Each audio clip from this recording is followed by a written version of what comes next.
Hello and welcome back to MIA Luxury Cars. For today's video, we are going to talk about the best cars BMW ever made. Let's get started.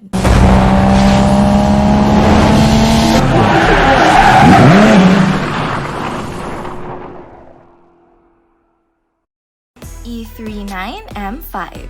Where previous M cars have put full focus on performance, the E39 BMW made an effort to mix performance and luxury in a way that they had never done before. They took BMW into the 21st century and set the benchmark for M cars moving forward. The E39 M5 was the first to be powered by the S62. A 4.9-liter V8 is capable of producing 394 horsepower with the help of the VANUS. VANUS stands for Variable Nukkenwellen Steering, and meant to the calm timing could be adjusted by the engine depending on the performance required by the driver. It's basically VTEC for BMWs, and it was a game changer when it came out. Interestingly, the E39 M5 never came as a wagon. BMW M2CS. Now, when the M2 launched in 2016, it was a revelation, where in recent years the M3 had grown to the size of 5 Series. The M2 was a tiny two-door coupe. The new 2012 M2CS has taken that one step further, borrowing the larger inline-6 from the M4CS, with either a 6-speed manual or a 7-speed dual-clutch auto. It's not like the DSG. It's based on a manual transmission, so when you put it in the neutral, it rolls. There's no torque converter. It's like as close to an electric manual as anyone has ever been. It's phenomenal. What's so cool about the M2CS for me is the fact that we have a very tiny car with tons of horsepower and a huge focus on handling. Number 8. E24635csi. The E24 was the first BMW's now well-established 6 Series line and came to the market in 1976. It's gorgeous, it looks like a knife, and people call it the shark. BMW did make an M variant of this car, but for me, the 635csi is the one to have, and that's why it is the one on the list. It came with a 3.5-liter inline-6 capable of putting down 217 horsepower. It was all wrapped up in what has to be one of the prettiest bodies BMW has ever produced. I think one of their most iconic race cars of this time was the 635 Group A. Number 7. E28 M5. Now this is the other shark nose, the E26, and it arrived in 1981 and was produced through 1988, 7 years before Post Malone was born. The E28 has been in the development since the mid-70s, and at that time, the company had only one computer, which was used for payroll management, and design team ended up borrowing that computer when it wasn't being used to develop this new drivetrain and chassis. Amazing! The E28 was also fitted with one of the sweetest engine BMW has ever made, the M88 inline-6. Number 6. 507 Roadster. Now, there are only 252 of these built between 1956 and 1959. The BMW Roadster is the most collectible BMW ever made, and for good reason. The list of owners alone qualifies this car into a particularly elite group with F1 driver John Surtees, F1 kingpin Bernie Ecclestone, and even Elvis. Yes, that Elvis owning one. Elvis picked his 507 up while he was stationed in Europe during the war, and he was pearl white, and he used to have the woman he dated kiss it.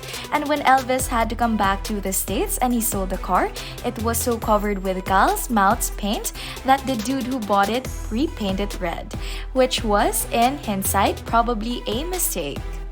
BMW M1.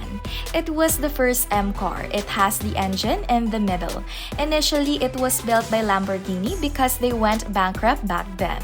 Basically, by the time Lamborghini finished the cars, Group 5 wasn't a thing anymore. So what did BMW do? They started their own race series. That's why they did, and they only had BMW M1s in it. It was called the Pro Car Series, and it was basically the opening act before the F1 Grand Prix races in 1979. And basically, they took the top 10 Formula 1 driver, and also a handful of other racers and just rich guys, and the morning before the F1 phase, they would all race in BMW M1s. Those guys are insured for like $56 million. Number 4. E46 M3 GTR. The E46 M3 is one of the best cars ever made in my opinion, and the M3 CSL is a better version than that. Both are phenomenal. Both are worthy of a spot on this list. But the E46 spot on the list of best production BMWs of all time goes to, well, listen to this car. BMW was not content with having made one of the greatest sports cars of all time with the inline 6-powered E46 M3. BMW actually developed V8 M3, and in order to race it, they had to produce road cars. BMW had to make only 10 GTR road cars for homologation, but allegedly one ended making 6 and only actually selling 3, and the MSRP was €250,000. The road car got the 4-liter V8, which has been developed just for the GTR, and it kept many of the racing engine features like a dry sump, had the same transmission, had the same depth. It was only a very slightly detuned down to 382 horsepower for the road, and thanks to all that powers and a lot of weight saving through the use of carbon fiber, the GTR road car had a top speed of 183 miles per hour. Number 3. 2002 Turbo.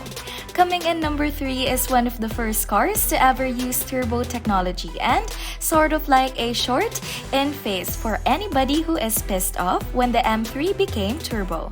It's like force induction is part of BMW's history. So now the BMW 2002 is an icon and really launched a lot of what we think as of BMW these days. And because people wanted more power, BMW decided to fit something that had been kicking around the workshop since their airplane manufacturing days: turbo power. This little rocket ship of the car produced 170 horsepower and 177 pound-feet of torque. But unfortunately, because of the oil crisis in 70s and primitive turbo technology, it ate a lot of gas. So while everyone wanted one, nobody could afford to have one. So only 1,672 were ever made, one of the best looking turbo funds. E30 M3. The OG, original M3. Now as a follow-up to the E21 3 Series, which gave us the 320i Turbo, one of the raddest racing BMWs ever made. The E30 platform had a lot to live to when it was released in 1982. The standard E30 platform is phenomenal, but when the M3 came out in 1986, it changed everything. Not just the BMW, but for small race cars in general. The M3 was BMW's road-going homologation special for racing, and it shared basically no parts with the base model E30. It was wider, it was boxier, it was lighter, and it was powered by the almighty naturally aspirated S14 inline 4. Production cars made 200 horsepower, which is insane for a 4-cylinder at that time with no turbos. But the race cars made 300 horsepower. Naturally aspirated, they were competing against freaking turbocharged and all-wheel drive cars, and this thing ate everything up. Spa, the Nürburgring, in fact, this car is most victorious racing chassis of all time. It combined the luxury of BMW name and the pure racing dominations, cementing the term ultimate driving machine, and really, this is why BMW is BMW. Finally, we are here. There are so many cool cars on the list. Every single car on the list is a stunner. And so finding the number 1 BMW ever sold was a really huge challenge. Number 1. 3.0 CSL, aka the Prime Mobile. The E9 first came in 1968. Now those early E9s are great because they had that classic late 60s styling. They're all chrome, wrapped around fenders and little tiny 10-inch wheels. Initially, they had 4-cylinder engines. They're cute, they're quaint. But over the years, the engines got bigger, little by little, until our old friend homologation came along in 1972. Now, BMW had decided to race the 3-liter version of the E9 in European Touring Car Championships, were built in 1972. Designers used thinner steel on the body. The doors were aluminum. The windows were plexiglass. Practically all the trim was stripped from the car, including the soundproofing. Finally, in 1973, the Ultimate 3.0 was homologated and a huge front air dam. The front fenders were huge and the rear spoiler was huge. Very similar to E36, the rear spoiler wasn't fitted to the car from the factory, but it was left in the trunk for home installation because they were illegal, and on the truck, it literally cleaned up. They went on completely dominate the Group 2 Touring Car Championship all over Europe. If the E30 M3 is the reason that BMW and BMW is right now, the 3.0 CSL is the reason that BMW felt confident enough to make the E30 M3.